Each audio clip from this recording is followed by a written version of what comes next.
आज Doubtnut app download करें। Doubtnut पर अपने सभी गणित, रसायन विज्ञान, भौतिक विज्ञान और जीव विज्ञान के डाउट्स का करो सफाया। बस प्रश्न की फोटो खींचो, एक ही प्रश्न को क्रॉप करो और तुरंत वीडियो सोल्यूशन पाओ।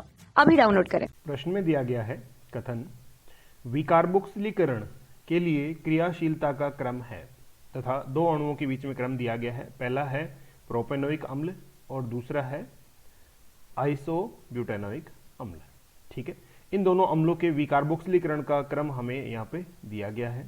ठीक है, कारण दिया गया है क्रियाशीलता मध्यवर्ती कार्बोकेटायन के स्थायित्व पर निर्भर होती है।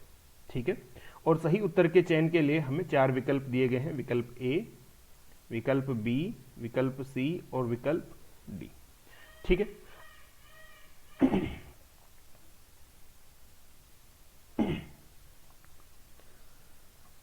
अब सबसे पहले हम विकार्बोक्सिलीकरण कैसे होता है उस पर ध्यान देते हैं। देखिए, कोई भी कार्बोक्सिलिक अम्ल का विकार्बोक्सिलीकरण जो है वो सोडा लाइम द्वारा करवाया जाता है, जहां पे NaOH की उपस्थिति में कैल्शियम ऑक्साइड के साथ इसे गर्म किया जाता है।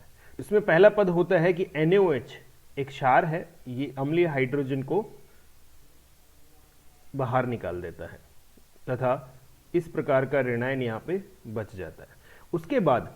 उसके बाद ऑक्सीजन का ये इलेक्ट्रॉन यहां पे विस्थापित होता है और ये वाला बंध टूट जाता है तथा CO2 गैस बाहर निकल जाती है और बचता है एक कार्ब ऋणायन प्लस CO2 गैस बन जाती है।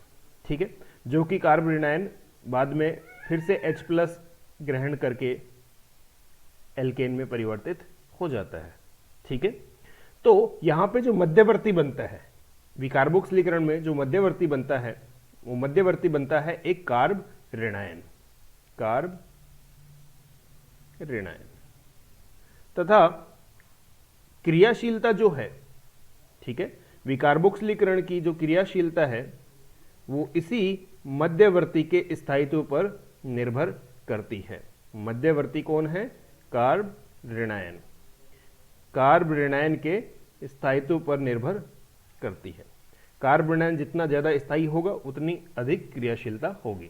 अब यदि दिए गए अणुओं पे बात करी जाए तो दो अणु दिए गए हैं। पहला है CH3 CH2 COOH और दूसरा है CH3 CH CH3 COOH। यदि इन दोनों अणुओं से CO2 गैस बाहर निकलेगी तो जो मध्यवर्ती का यहां पे निर्माण होगा, इस अणु से बने मध्यवर्ती कुछ इस प्रकार का कार्ब ऋणायन बनेगा CH3CH2- तथा इस अणु से जो मध्यवर्ती बनेगा उसमें कार्ब ऋणायन कुछ इस प्रकार का बनेगा CH- CH3। ठीक है, अब कार्ब ऋणायन का स्थायित्व किस बात पर निर्भर करता है, इस पे थोड़ी सी गौर करते हैं। देखो, कार्ब ऋणायन एक इलेक्ट्रॉन धनी अणु होता है, आयन होता है। तो इसका कार्ब ऋणायन का जो स्थायित्व होता है, कार्ब ऋणायन का स्थायित्व जो होता है वो कब बढ़ेगा? जब इसमें क्या जुड़े हों? इलेक्ट्रॉन आकर्षी समूह जुड़े हुए हों।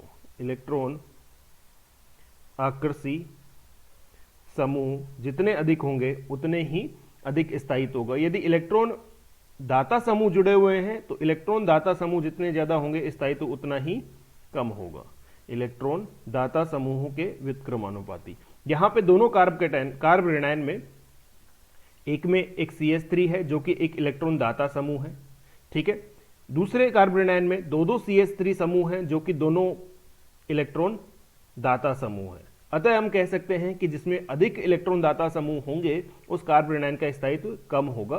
तो पहले वाले कार्ब ऋणायन का स्थायित्व कम होगा। अतः हम कह सकते हैं यहां पे कि विकार्बोक्सिलीकरण की दर जो होगी वो प्रथम अम्ल की अधिक होगी।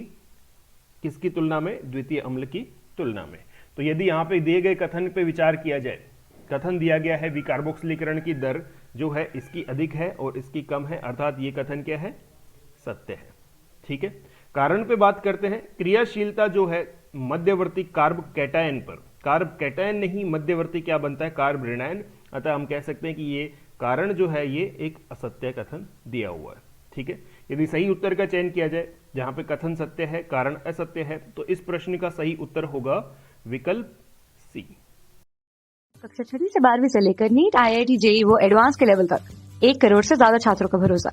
आज ही डाउनलोड करें डाउटनेट ऐप या व्हाट्सएप करें अपने सारे डाउट्स 8400 400 400 पर।